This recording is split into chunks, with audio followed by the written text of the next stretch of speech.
तवज्जो करने के लिए सिर्फ आपकी आंख से आंसू बहना शुरू हुए, अल्लाह की रहमत कहती है। एक बार बंदा कहता है या अल्लाह, 3 मरतबा अल्लाह की रहमत कहती है लब्बैक या अब्दी, लब्बैक या अब्दी, लब्बैक या अब्दी। मेरे बंदे में हाजिर हूँ, मेरे बंदे में हाजिर हूँ, मेरे बंदे में हाजिर हूँ। मांग तो सही, तुझे चाहिए क्या चाहिए, मांग तो सही। अल्लाह अकबर। ना अमीर देखते हैं, ना गरीब देखते हैं, ना छोटा देखते हैं, ना बड़ा देखते हैं, ना शराबी देखते हैं, ना जुआरी देखते हैं, ना कबाबी देखते हैं, कुछ नहीं। सिर्फ कोई पुकार कर तो देखे, एक बार पुकार कर तो देखो।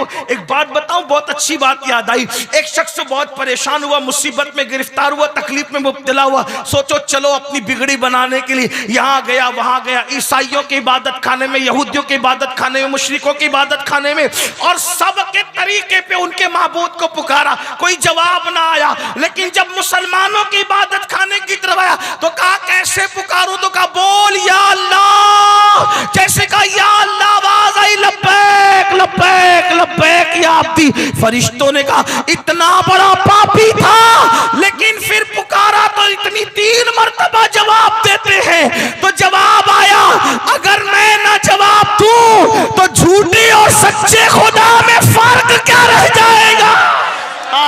नारे तकबीर, नारे रिसालत, अज़मते खुदाबंदी। आओ अपने अल्लाह से रिश्ता जोड़ो, करीब आओ अल्लाह। और सजदा सबसे बेहतरीन तरीका है। कोई ये कहते मुझे तो कुछ नहीं आता, मैंने कहा वहां कुछ आना भी नहीं देखा जाता, वहां तो दिल की कैफियतें देखी। इन्नल्लाह ला यंजुरु इला सुवरिकुम व इला अमवालिकुम वलाकिन यंजुरु इला कुलूबिकुम। ना वो तुम्हारे चेहरे देखता है, ना तुम्हारा माल देखता है, वो तो तुम्हारा दिल देखा करता है। बंदे तू पुकार कर तो देख, तूने आज तक उसको पुकारा नहीं। पुकार, दिल से पुकार, यकीन से पुकार। बात गरीब नवाज की चल रही थी। एक बात है कफील भाई, वो करामत पर लोगों को बड़ा एतराज है। गरीब नवाज की करामत पे लोग हंसते हैं। इस पर औरंगजेब गरीब नवाज की बारगाह में आए। तवज्जो आपकी, आपको मेरी बात सर पे से तो नहीं जा रही है ना। वैसे मैं भी देहाती आदमी हूं, तो देहाती लोगों को देहाती की बात कुछ समझ में आ सकती है। मैं कोई पढ़ा लिखा आदमी नहीं, उलमा की जूतियां सीधी करने वाला बंदा, देहाती आदमी। लेकिन आपको अगर बात समझ में आ रही हो तो आप मेरी तरफ मुतवज्जो रहे।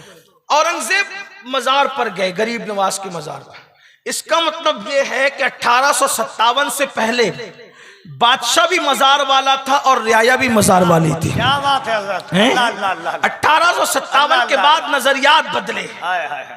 फिर यह हुआ कि जो तख्त पर बैठे फिर वो भी बागी थे और कुछ लोग भी बागी पैदा हो गए, उन्होंने बागी पैदा कर दी। फिर मजार को मिट्टी का ढेर करना शुरू किया। बहरहाल अल्लाह गुनमान है। तो औरंगजेब ने वहां देखा कि वहां कुछ अंधे बैठे। कौन बैठे? अंधे। और अंधे बैठे हुए और वो कहते ख्वाजा आंख दे दे, आंख दे दे, आंख दे। सरकार औरंगजेब आलमगीर ने उन अंधों को गरीब नवाज से आंख मांगते देखा तो उन अंधों को धमकी दी कि मैं फातिहा पढ़ने जा रहा हूं, अगर मेरे फातिहा पढ़ने तक तुम्हें आंख नहीं मिली तो मैं तुम सबको कत्ल कर दूंगा। ए औरंगजेब, ये तेरा दस्तूर हमें समझ में नहीं आया। आंख मांगते ख्वाजा से तो धमकी तुझे जिससे मांग रहे उसको देना चाहिए, मांगने वालों का क्या कसूर है? बात समझ में आती है? जी जी हुजूर। लेकिन धमकी किसको दे रहे जिसका कोई कसूर ही बजाहिर नजर नहीं आता। बजाहिर कह रहा हूं, बात समझाने के लिए कह रहा हूं, लेकिन बात है। धमकी किसको दी? औरंगजेब ने अंधों को दी। और गए फातिहा पढ़ने, वापस आए। जो बरसों से बैठ के आंख मांग रहे थे, नहीं मिल रही थी, आज मिल गई आंख। धमकी अंधों को दी और आंख ख्वाजा गरीब नवाज ने दे दी। अच्छा, लोगों को यह भी लगा कि ये अभी शिर्क के खिलाफ तकरीर किया, अभी फिर शिर्क बका कि गरीब नवाज ने आंख दी। मैंने कहा तुझे नहीं पता, तुझे नहीं पता। जब हम कहते हैं ना कि डॉक्टर ने दवा दी तो मैं अच्छा हो गया, तो ये भी तो शिर्क हो सकता है ना? हो सकता है कि नहीं हो सकता है? हो सकता है, लेकिन तुम जैसे खप्तियों की नजर में हो सकता है और हम जैसे तौहीदियों की नजर में नहीं हो सकता। क्यों? वजह यह है कि जब कोई ये कहता है कि मैं अब्दुल हमीद डॉक्टर की दवा से अच्छा हुआ, तो हमें पता होता है कि वो मुसलमान के कहने का मतलब ये है डॉक्टर ने दवा दी, वो सबब बना, लेकिन अच्छा किसने किया? अल्लाह ने किया। ये बात होती है। तो जब डॉक्टर की दवा असर दिखा सकती है तो गरीब नवाज की दुआ असर नहीं दिखा सकती। क्या बात है, अल्लाह। तो डॉक्टर की दवा की बरकत से जब हम डॉक्टर का नाम लेते तो गरीब नवाज की दुआ की वजह से गरीब नवाज का नाम नहीं ले सकते? बिल्कुल ले सकते। बात समझ में आती है? ये बात है। और हजरत आरिफ रूमी कहते हैं कि अब्दुल्ला की जबान से जो निकलता है उसको अल्लाह पूरा कर देता है। तो गोया कि अब्दुल्ला की बात अल्लाह ही की बात होती है। ये बात है कि नहीं है? ठीक है। अब क्या हुआ? बात जो थी औरंगजेब की धमकी थी अंधों को, और आंख किसने दी? गरीब नवाज ने। या गरीब नवाज धमकी अंधों को मिली, आपने आंख क्यों दे दी? तो बात फलसफा ये समझ में आया कि वो अंधे जो थे ना वो कामचोर थे, क्योंकि गरीब नवाज के लंगर बट रहा था, खाते थे, मजा करते थे, इधर उधर देख के कहते थे आंख दे दे खाजा, आंख दे दे खाजा, दिल से नहीं मानते थे। बात समझ में आई? तो फिर जब औरंगजेब ने कहा अगर तुमको आंख नहीं मिली तो तुम्हें मार डालूंगा, कत्ल कर दूंगा, तो जब जान पे बनाई ना, अब इधर उधर देख के नहीं, पूरे यकीन से कहा अब तो जान जाएगी, आंख दे दे। तो जिस दिन यकीन से मांगा उस दिन गरीब नवाज ने उनको अता फरमाया।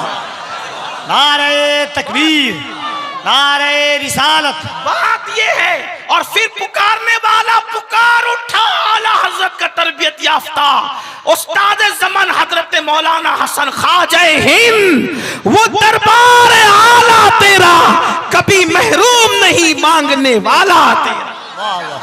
वाह वाह वाह वाह वाह। तो यकीन से मांगो, यकीन मजबूत करो, हो न मिलेगा, मतलब मिलेगा। अल्लाह की चौखट से अपना रिश्ता मजबूत करो, सजदे के बगैर नहीं हो सकता। अगर आप ये सोचते हैं कि मैं नमाज छोड़ करके अल्लाह से ये अपना रिश्ता मजबूत कर लूंगा तो नहीं हो सकता। मजबूत पहले सजदे की तरफ आओ, अल्लाह के घर की तरफ आओ। और एक बात मेरी याद रखना, अपने मसाइल का हल कल भी अल्लाह की चौखट पे था और आज भी अल्लाह की चौखट पर। जुड़ो अल्लाह से।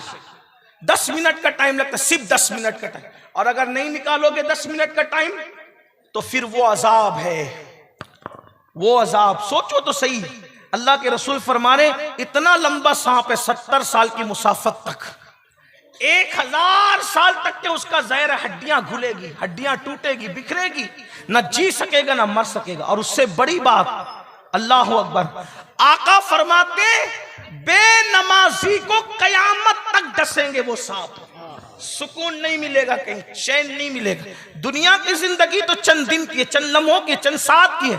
तो अल्लाह के बंदे तौबा करो, नमाजी बनो।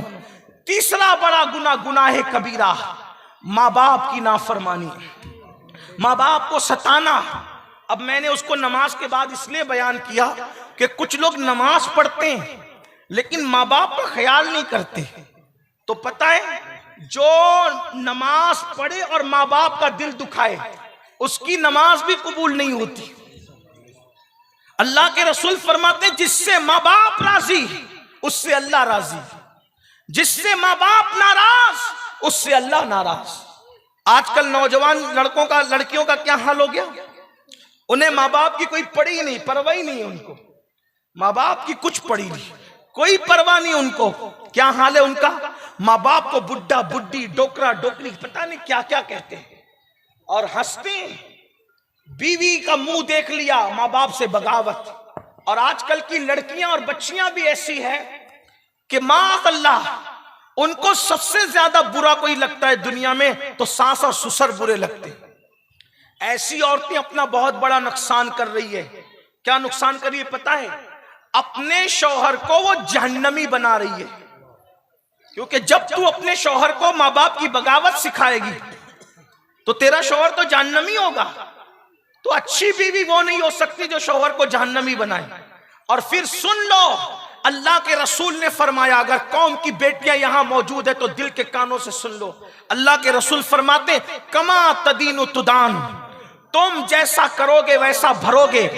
आज तुम बहू हो, कल तुम सास बनोगी, अगर आज तुमने अपनी सास और ससुर की मुखालफत की, जब तुम सास बनोगी तो तुम्हारी बहू भी आने वाली तुम्हारी मुखालफत करेगी। उस बुढ़ापे में कांपते हुए हाथ में, कांपते हुए वजूद में जब तुम लोगों से शिकायत करोगी कि मेरी बहू तो मुझे खाना नहीं देती, तकलीफ पहुंचाती है। मैंने कोई ऐसी औरत नहीं देखा जिसने सास की खिदमत की और उसकी बहू उससे बगावत कर रही हो। जिसने सास की खिदमत की और उसकी बहू से ऐसी कोई औरत मैंने नहीं देखा। हमेशा बहुएं उस वक्त बगावत करती है जब तुम अपनी सास से बगावत करती, क्योंकि ये अल्लाह का कानून है, अल्लाह का कानून है। अल्लाह अकबर। तुम अगर किसी को अजियत दोगे, तकलीफ दोगे, तो तुम्हारे आने वाले उससे ज्यादा तुम्हें तकलीफ देंगे। ये कोई इंसाफ है कि तुम्हारे सास ससुर ने, जो तुम्हारी सास है, जब तुमको लाया तो कितने एहतिमाम से लाया। मैं तो कहता हूं यार, सास से जितनी मोहब्बत होनी चाहिए उससे उतनी किसी से नहीं होनी चाहिए, जितना ससुर से होना चाहिए उससे कितनी। तो कहा वो क्यों? मैंने कहा जरा सोच, जब तेरी सास ससुर ने तुझे अपने घर लाए तो इतने एहतिमाम से लाए कि अपने पीर को भी इतनी शान से अपने घर नहीं लाते। जब तुझे लाना हुआ तो मंडप लगाया, शामियाना लगाया, इतना खाना किया, इतना निकाह का एहतिमाम किया, ऐसी बारात निकाली, शान से लाया तुझे घर। और जो अपने घर में इतनी शान से तुझे लाए तू उसी को अपने घर से निकाल दे, ये जुल्म नहीं है? और याद रखना, हजरत अबू मूसा अशअरी जिस वक्त यमन के काजी बनकर मदीने से यमन जा रहे थे तो अल्लाह के रसूल ने उनको नसीहत की थी, ए अबू मूसा, बल्कि अबू मूसा नहीं, हजरत मुआज इब्ने जबल, मुआज बिन जबल जब यमन के काजी बन के जा रहे थे तो अल्लाह के रसूल ने मुआज इब्ने जबल से कहा, मुआज, मजलूम की बद्दुआ से बचना, क्योंकि मजलूम की बद्दुआ और अल्लाह के दरमियान कोई पर्दा और हिजाब नहीं होता। तो मजलूम अगर कुत्ता हो तो उस पर जुल्म करने से भी अजाब आता है, मजलूम अगर चिड़िया हो उस पर जुल्म करने से भी अल्लाह का अजाब आता है। अगर सास ससुर को तुम मजलूम बना दो, माँ बाप को तुम मजलूम बना दो, उन पे जुल्म करो तो कितनी तबाही आएगी। इसलिए मैं नौजवानों से कहता हूं, कितनी बड़ी से बड़ी नेमत को खोना हो तो माँ बाप के लिए खो दो, मगर माँ बाप को मत खोना, क्योंकि माँ बाप ऐसी नेमत है कि एक मर्तबा खो दो तो दोबारा वो नेमत नहीं मिल सकती। दोस्त खो दो, दोस्त मिलेगा। बच्चे मर जाए, अल्लाह ना करे बच्चे फिर पैदा होंगे। इल्म चला जाए फिर हासिल होगा। दौलत खो दो फिर मिलेगी। बल्कि अगर इबादत भी खो जाए फिर इबादत मिल सकती है, लेकिन माँ बाप वो नेमत है, एक बार चली गई ना दोबारा नहीं मिल सकती। और जिसके दामन में माँ बाप की दुआ नहीं, वो दुनिया में कभी सुकून और चैन की जिंदगी नहीं गुजार सकता। माँ बाप की दुआ चोर को वली कुतुब बना दे, अब्दाल बना दे, और माँ बाप की बद्दुआ वलियों को भी विलायत से नीचे गिरा दे। आप क्या समझते हैं? बड़े बड़े वलियों की विलायत छिन गई माँ बाप की बद्दुआ से। हजरत फुज़ैल बिन अयाज वली बने, जब उनकी जिंदगी हमने पढ़ी तो कहा डाकू भी वली बनते हैं। तो उनकी मां की दुआ हमें नजर आई उनके पीछे कि जब वो डकैती करते थे तो उनकी मां दुआ करती थी, अल्लाह इसको सुधार दे। बिश्र हाफी पूरी पूरी रात बगदाद के मैखानों में शराब पीते हुए पड़े रहते थे। हमने सोचा सिर्फ बिस्मिल्लाह का वरक उठा के भी कोई वली बनता है? आज भी तो लोग बिस्मिल्लाह के औराक उठाते हैं, वली क्यों नहीं बनते? तो पता चला जब वो मैखाने में होते थे तो बिश्र की माँ हाथ उठा के दुआ करती थी, अल्लाह मेरे बेटे को सुधार, उसको संवार दे। अल्लाह अल्लाह अल्लाह। हजरत उवैस करनी के पास अल्लाह के रसूल ने फारूक आजम को कहा कि मेरे उवैस से कहना कि मेरी उम्मत के लिए दुआ करे। मैं कहता हूं जाने दुआ जिससे दुआ करवाए। उवैस को ये मकाम मिला कैसे? तो आका ने फरमाया उसकी मां की दुआ ने उसको इस मकाम पर पहुंचा। वाह वाह वाह वाह वाह। माँ की दुआ से कोई उवैस बन रहा है, माँ की दुआ से कोई बिश्र हाफी बन रहा है, माँ की दुआ से कोई फजाइल बिन अयाज बन रहा है, माँ की दुआ से कोई मखदूम माइमी बन रहा है, माँ की दुआ से कोई सुल्तानुल आरिफीन बायजीद बुस्तामी बन रहा है, माँ की दुआ से कोई मखदूम अशरफ जहांगीर सिमनानी बन रहा है। ये माँ की दुआएं, माँ की दुआ किसी को गौसुल आजम दस्तगीर बना रही, माँ की दुआ किसी को ख्वाजा आजम बना रही। बल्कि एक बात आपसे कहूं, मैं कोई बहुत इल्म वाला इंसान नहीं, लेकिन आप कोई कामयाब आदमी की जिंदगी पढ़ो, मैं उसके पीछे माँ साबित ना करूं तो फिर क्या बात है। अल्लाह अल्लाह। बल्कि हमारे आका सल्लल्लाहु अलैहि वसल्लम को किसी की दुआ की जरूरत नहीं। लेकिन हुजूर अलैहिस्सलाम जब बचपने में है, हुजूर की अम्मी कहती थी, अल्लाह मेरे लाल को उरूज अता फरमा, मैंने ऐसे लाल को पैदा किया है जिसकी वजह से मशरिक और मगरिब में मेरे डंके बचेंगे।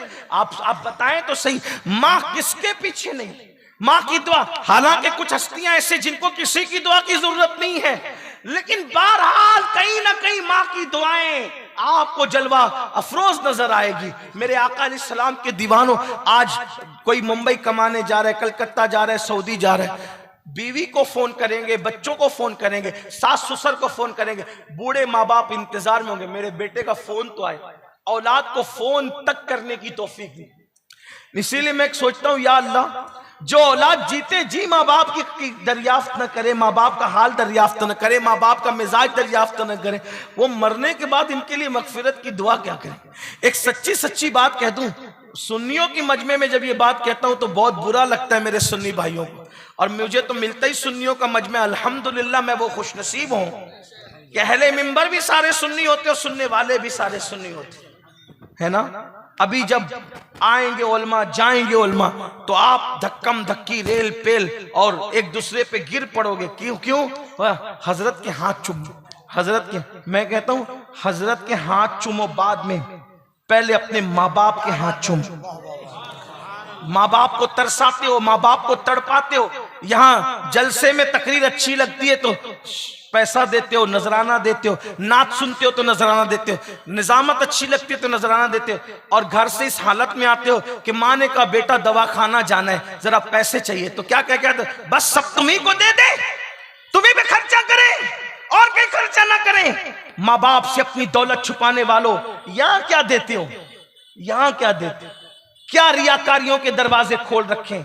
मैं ये नहीं कहता कि हर देने वाला रियाकारी करता है, लेकिन याद रखना, माँ बाप को तड़पा के और तरसा के यहाँ नजराना देने वालों, तुम्हारे नजराने तुम्हारे मुंह पे मार दिए जाएंगे। माँ बाप को गाली देकर पीरों के हाथ चूमने वालों, तुम्हारा हाथ चूमना काम नहीं आएगा। माँ बाप को गालियां देकर बुजुर्गों की चादरें चूमने वालों, तुमको चादरें चूमना काम नहीं आएगा। मुझे बाद में कितनी गालियां देना है दे लेना, लेकिन ये सच्चाई है, पहले माँ बाप को चूमो। माँ बाप पहले तुम्हारे मुर्शिद है, हम लोगों से पहले तुम्हारे मुर्शिद तुम्हारे माँ बाप है। क्योंकि हमें देखोगे, क्या मिलेगा नहीं मिलेगा मुझे नहीं पता, मैं उलमाए किराम की तवज्जो चाहता हूं। हमें देखोगे, आप तायीद करोगे तो बोलूंगा, वरना मैं अपनी बात वापस ले लूंगा। हमें देखोगे, हमें देखोगे, आपको सवाब मिलेगा नहीं मिलेगा कोई गारंटी नहीं। वजह अल्लाह के रसूल ने आलिम को देखना इबादत है, तो जरूरी है कि अमीनुल कादरी को लोग अल्लामा कह रहे हैं, कफील भाई अल्लामा कह रहे हैं, तो अल्लाह भी उसको आलिम में शुमार कर ले, कोई जरूरी है, कोई जरूरी है। यही तो बात है ना, आलिम से मुसाफा करो तो हुजूर से मुसाफा करने का सवाब मिले। कोई जरूरी है अमीरुल कादरी कोई अल्लामा कह रहा है मोहब्बत में, तो अल्लाह भी उसको आलिम शुमार करे, ये जरूरी है नहीं। लेकिन माँ बाप के लिए गारंटी है, उनके चेहरे को मोहब्बत से देखोगे तो अल्लाह तुम्हें मकबूल हज का सवाब अता फरमाए। तो डाउटफुल सवाब के चक्कर में पड़ते हो, वाह वाह वाह। और यकीनी कंफर्म जो सवाब है उससे पीछा छुड़ा रहे हो। मैं आपको उल्मा से बदजन करने नहीं आया, वल्लाह मेरी नीयत पर आप शक न करें। आप हर आलिम की इज्जत करें, उससे पहले अपने माँ बाप की इज्जत करें, अपने उलमा की कदर करें, उससे पहले अपने माँ बाप की। जो माँ बाप का नहीं होता वो किसी का नहीं होता। और याद रखना, उनकी बातें उनके मुंह पे मारी जाए। सरकार गरीब नवाज का नाम खूब लेते हो ना, गरीब नवाज खुद फरमाते हैं, वो कहते हैं मैंने हदीस पढ़ी अपने नाना की कि क़यामत के दिन एक बंदा होगा जिसका नाम आमाल पहाड़ों जैसी नेकियों से भरा होगा, वो पहाड़ों जैसी नेकियां लेकर आएगा। सुन लो मेरे भाइयों, गौर से सुन लो, मेरे नौजवानों गौर से सुन लो। आज तुम्हें टाइम नहीं है माँ बाप के पास बैठने के लिए, माँ बाप इंतजार करते। जैसे तुम बचपन में माँ बाप के लालची थे ना, आज बुढ़ापे में माँ बाप तुम्हारे लालची है। जैसे तुम बचपन में कहते थे ना मेरे अब्बा मेरी अम्मी, आज मेरे बूढ़े माँ बाप कहते मेरा बच्चा मेरा बेटा। उनको न सताओ, उन्हें न तकलीफ पहुंचाओ, उनका दिल न दुखाओ, तबाही होगी, बर्बादी होगी। कभी तरक्की नहीं मिली माँ बाप के सताने वालों को, कभी उरूज नहीं मिला, चंद दिन का उरूज होगा फिर हमेशा की तबाही होगी। ये मत समझना कि हम कुछ और देख रहे हैं। याद रखिए अल्लाह की लाठी में आवाज नहीं है, कहने वाले ऐसा कहते हैं। अल्लाह का जब अजाब आता है तो फिर आता है, बर्बादी आती है तो आती है। और याद रखना माँ बाप की बद्दुआ कभी ना कभी जरूर रंग लाती है। ना उनकी दुआ रद्द होती ना उनकी बद्दुआ रद्द होती। उनके लिए टाइम नहीं, कुछ गालियां दे रहे हैं, घर से निकाल दिया है, किसी ने बहन के यहाँ पहुंचा दिया, किसी ने यहाँ पहुंचा दिया, किसी ने वहां पहुंचा दिया। किसी के माँ बाप मस्जिद के जीने पे बैठ के भीख मांग रहे हैं। ये माँ बाप का हाल है, ये हाल है। अल्लाह अकबर, क्या जवाब दोगे अल्लाह की बारगाह। सरकार गरीब नवाज